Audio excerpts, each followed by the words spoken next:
rendang berasal dari bahasa Minangkabau yang artinya itu marandang, atau secara harfiah ini artinya itu memasak dengan waktu lama dengan suhunya yang rendah, terus diaduk terus menerus hingga cairan santannya itu mulai mengering dan tersisa bumbu pekat.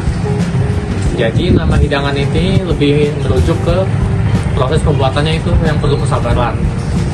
Rendang ini merupakan hidangan ikonik khas Sumatera Barat, tepatnya di Minangkabau. Meskipun populer di satu Indonesia, pusatnya tetap di Minangkabau, seperti daerah Tanah Datar, Agam, dan Padang Pariaman. Namun rendang ini dianggap menjadi warisan bersama oleh Tanah Minang, seluruh Tanah Minang. Perlu kita ketahui bahwa meskipun rendang ini dikenal satu Indonesia, dikenal satu Sumatera, tiap daerah itu memiliki perbedaan karakteristik rendangnya. Seperti di Payakumbuh itu rendangnya lebih pedas, biasanya lebih kering juga. Kemudian di pesisir itu rendangnya lebih menggunakan sedikit lebih banyak rempah-rempah. Kemudian rendang ini juga ada 3 tahap pembuatannya yang termasuk dalam klasifikasi utamanya. Yang pertama itu ada gulai, itu masaknya yang paling berkuah atau encer. Yang kedua itu ada kalio atau dikenal juga dengan rendang basah. Ini dimasaknya teksturnya itu sudah langsung berminyak dan daya tahannya itu hanya bisa sampai 2-3 hari. Kemudian yang terakhir itu ada rendang atau rendang kering yang dimasak hingga santannya itu mulai mengering, tetapi daya tahannya itu bisa berminggu-minggu.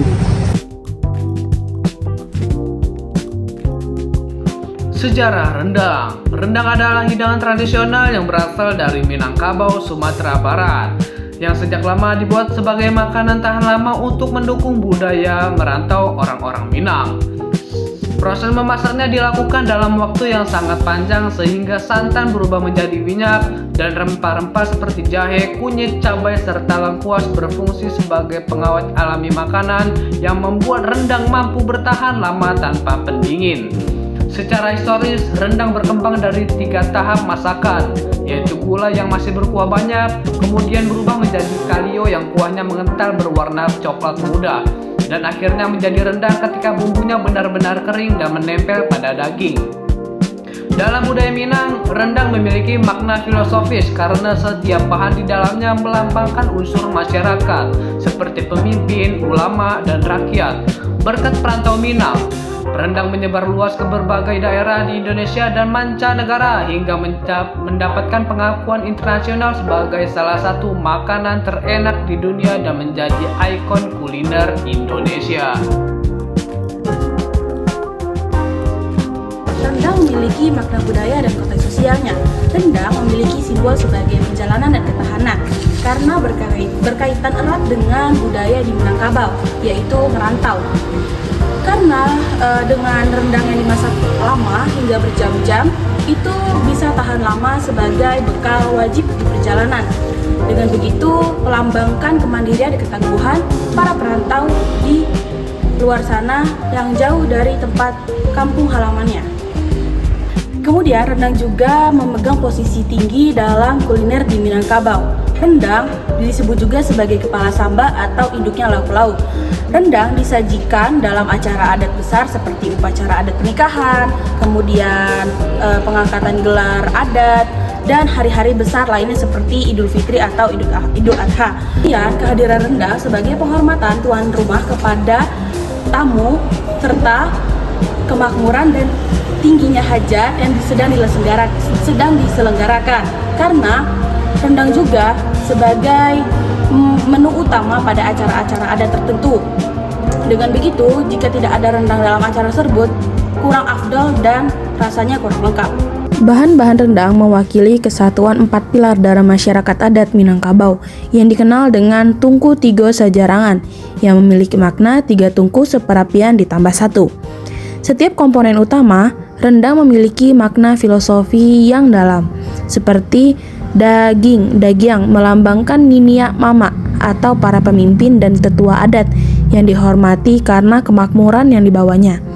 Kemudian santan kelapa, karambia melambangkan cadia pandai atau kaum intelektual yang memberikan peran perekat dalam masyarakat. Setelah itu ada cabai atau lado, melambangkan alim ulama atau pemuka agama yang memiliki ketegasan dalam mengajarkan norma agama dan menjadi pemandu jalan. Selanjutnya bumbu pemasak, melambangkan masyarakat Minangkabau secara keseluruhan yang harus tunduk dan bersatu dengan 3 pilar tersebut. Dengan demikian, memasak rendang adalah proses merawat nilai-nilai luhur Minangkabau, sebuah proses yang menyatukan seluruh elemen masyarakat untuk mencapai mufakat dalam bumbu yang kaya dan matang. Selanjutnya terdapat bahan baku dan kearifan lokal di daerah tersebut, yaitu menggunakan daging yang dipilih yaitu dari daging sapi atau kerbau yang memiliki tekstur baik. Kemudian ada rempah yang digunakan memiliki 10 macam, contohnya seperti cabai, bawang merah, bawang putih, lengkuas, kunyit, jahe, dan lain sebagainya. Kemudian ada santan yang digunakan harus santan kental dari kelapa tua. Secara tradisional, proses marandang dilakukan di atas kuali besar dengan api kayu bakar. Proses ini tidak bisa ditinggalkan, harus selalu diaduk agar santan tidak pecah atau gosong. Nah, di sini aku bakal jelasin gimana sih caranya masak rendang itu. Nah, yang pertama, kita tuh harus nyiapin rempah-rempahnya, terus dihaluskan. Kayak misalnya dengan cara digiling, seperti itu rempah-rempahnya. Nah, yang kedua itu, kita masukin santan dan bumbunya ke dalam wajan, terus kita biarkan sampai mendidih dengan masukkan daun-daunnya juga. Yang ketiga itu, kita memasukkan daging ke dalam santan tersebut. Nah, itu ada 3 fase. Yang pertama, kita menjadi gulai, yang dimana gulai itu masih berupa cairan. Dan yang kedua, itu di kalio, yang dimana bumbunya sudah melekat ke dalam daging tersebut. Terus yang ketiga, menjadi rendang, yang dimana bumbunya sudah kering. Nah, di sini saya akan menyebutkan nutrisi dominan di rendang per 100 gramnya menurut tabel konsumsi pangan Indonesia. Yang pertama itu ada zat besi, yang kedua itu ada protein, yang ketiga itu ada lemak yang berasal dari santan, dan keempat itu ada vitamin dan mineral, contohnya itu vitamin B kompleks. Nah, rendang ini memiliki manfaat seperti sebagai sumber energi, protein, dan zat besi yang padat. Nah, di rempahnya itu ada seperti cabai, jahe, dan kunyit, itu sebagai antioksidan dan juga antiinflamasi. Nah, selain itu, rendang itu kalau misalkan dikonsumsi dengan jumlah banyak, dia itu punya potensi kalori yang tinggi dan juga lemak yang tinggi, sehingga tidak disarankan untuk mengkonsumsinya dalam jumlah yang berlebihan.